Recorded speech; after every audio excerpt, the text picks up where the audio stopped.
ముఖ్యమంత్రి చంద్రబాబు మనవడు మంత్రి నారా లోకేష్ తనయుడు దేవాంశ్ చదరంగంలో ప్రపంచ రికార్డు సృష్టించారు. వేగంగా పావులు కదపడంలో ఈ రికార్డు నెలకొల్పారు. 9 ఏళ్ల దేవాంశ్ వేగవంతమైన చెక్మేట్ సాల్వర్ 175 పజిల్స్ ప్రపంచ రికార్డు కైవసం చేసుకున్నారు.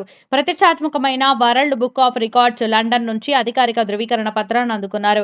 ఈ ఘనత పట్ల నారా కుటుంబం హర్షం వ్యక్తం చేసింది. దేవాంశ్ లేజర్ షార్ప్ ఫోకస్ తో శిక్షణ పొందడం ప్రత్యక్షంగా చూశానని ఈ ఘనత పట్ల నారా లోకేష్ హర్షం వ్యక్తం చేశారు. దేవాంశ్ ఈ క్రీడను ఎంతో ఇష్టంగా స్వీకరించాడు. గ్లోబల్ అరేనాలో భారతీయ చెస్ క్రీడాకారులు అద్భుతమైన చారిత్రాత్మక ప్రదర్శనల నుంచి ప్రేరణ పొందాడు. ఈ ఈవెంట్ కోసం గత కొన్ని వారాలుగా రోజుకు 5 నుంచి 6 గంటలు శిక్షణ పొందాడు.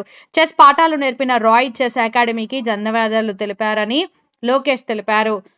దేవాంశ్ సృజనాత్మకంగా చెస్ నేర్చుకునే ఒక డైనమిక్ విద్యార్థి అని కోచ్ కె రాజశేఖర్ రెడ్డి తెలిపారు. 175 సంక్లిష్టమైన పజిల్స్ ని ఆసక్తిగా పరిష్కరించగలిగిన మానసిక చురుకుదనం అతని సొంతమన్నారు. దేవాంశ్ చదరంగ ప్రయాణంలో ఇదొక మైలురాయి అని వెల్లడించారు.